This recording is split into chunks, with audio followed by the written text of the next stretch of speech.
ಗೊಂಗೊಳ್ಳಿ ಮಲ್ಯಾರಮಠ ಶ್ರೀ ವೆಂಕಟರಮಣ ದೇವರ ರಥೋತ್ಸವ ಆದ ಮಾರನೆಯ ದಿನ ಓಕ್ಲಿ ಆಟ, ಸಮಾಜ ಬಾಂಧವರಿಂದ ಓಕ್ಲಿ ಆಟವು ಬಣ್ಣವನ್ನು ಹಾಕಿಕೊಂಡು ಓಕ್ಲಿ ಆಟವನ್ನು ಮಾಡುತ್ತಾರೆ. ಉತ್ಸವದ ಒಟ್ಟಿಗೆ ಓಕ್ಲಿ ಆಟ ಹೋಗಿ ನದಿಯಲ್ಲಿ ಹೋಗಿ ಮಿಂದು ಪುನಃ ದೇವಸ್ಥಾನಕ್ಕೆ ಬಂದು ರಾತ್ರಿ 9:30 ಗಂಟೆಗೆ ಉತ್ಸವ ಪುನಃ ಹೊರಟು ಸೀದಾ ಆರತಿಯನ್ನು ತೆಗೆದುಕೊಳ್ಳುತ್ತಾ ತಾರಿಮನೆ ಎಂಬ ಸ್ಥಳಕ್ಕೆ ಹೋಗಿ ದೇವರು ಅಲ್ಲಿ ಕುಂತು ಪೂಜಾ ಪುರಸ್ಕಾರಗಳನ್ನು ಮಾಡಿ ನೀರಾಟ ಮಾಡುವ ಒಂದು ಸೌಂದರ್ಯದ ಸಮಾರಂಭ ಭಾರಿ ವಿಜೃಂಭಣೆಯಿಂದ ಜರುಗುತ್ತದೆ.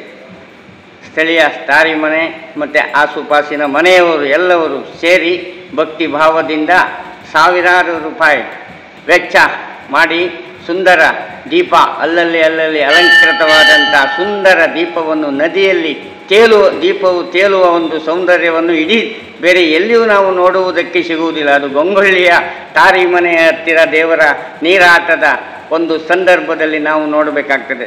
ಆದ್ದರಿಂದ ಈ ನೀರಾಟವನ್ನು ನೋಡುವುದಕ್ಕೆ ಬಹಳಷ್ಟು ಜನ ಬಂದು ಈ ನೀರಾಟವನ್ನು ನೋಡುತ್ತಾರೆ.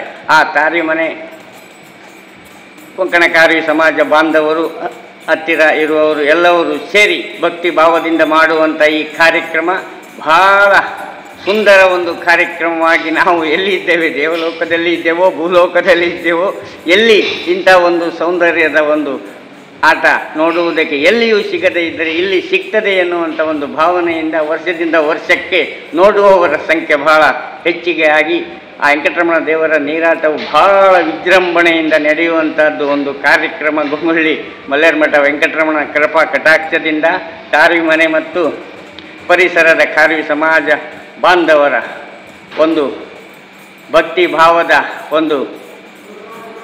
ಭಾವದಿಂದ ಪರಮಾತ್ಮನನ್ನು ಅಲ್ಲಿ ಪೂಜಾ ಪುರಸ್ಕಾರ ಮಾಡಿ ಅದೇ ಹಲವು ದೋಣಿಯ ಮೇಲೆ ಪುನಃ ಒಂದು 3 ಕಿಲೋಮೀಟರ್ ಪರಮಾತ್ಮನನ್ನು ಅಲ್ಲಿ ವಾದ್ಯದ ಮುಖಾಂತರ ಕಳುವಿನ ಬಾಗಿಲಿಗೆ ಬಂದು ಅಲ್ಲಿಂದ ಪುನಃ ದೇವಸ್ಥಾನಕ್ಕೆ ಬಂದು ರಾತ್ರಿ ಸುಮಾರು 1-1:30 ಗಂಟೆ 2 ಗಂಟೆ ಒಳಗೆ ಪೂಜಾ ಪುರಸ್ಕಾರ ಮಾಡಿ ಜನರು ಧನ್ಯ ಭಾವದಿಂದ ಮೆರೆಯುವಂಥ ಈ ಒಂದು ಸುಂದರ ನೋಟ ಎಲ್ಲಿಯೂ ಕಾಣಲಿಕ್ಕೆ ಸಿಗದೇ ಇದ್ದರೂ ತಾರಿಮನೆ ಪರಿಸರದಲ್ಲಿ ವೆಂಕಟರಮಣ ದೇವರ ನೀರಾಟದ ಒಂದು ಸಂಭ್ರಮ ನೋಡುವುದಕ್ಕೆ ಬಹಳ ಸಂತೋಷ ಆಗ್ತದೆ ಎನ್ನುವುದರಲ್ಲಿ ಸಂದೇಹವಿಲ್ಲ. ಮತ್ತು ಅಲ್ಲಿ ನೋಡಲಿಕ್ಕೂ ಇದು ಆಗುವುದಿಲ್ಲ. ಅದು ತಾರಿಮನೆ ಕೊಂಕಣಕಾರಿ ಸಮಾಜದವರು ಒಟ್ಟಾಗಿ ಮಾಡುವಂಥ ಭಕ್ತಿ ಭಾವದಿಂದ ಮಾಡುವಂಥ ಒಂದು ನೀರಿನ ಆಟ.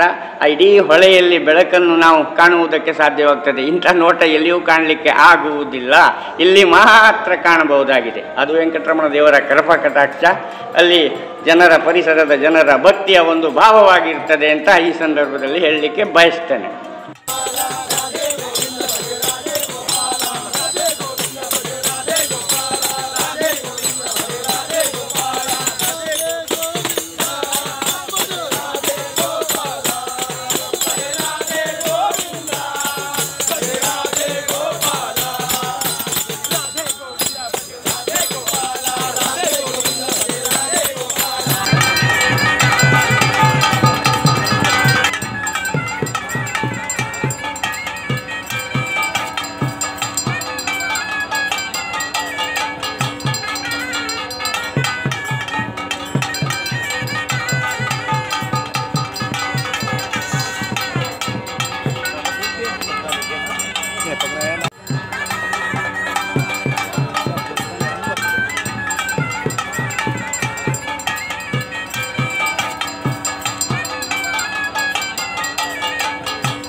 Pokoknya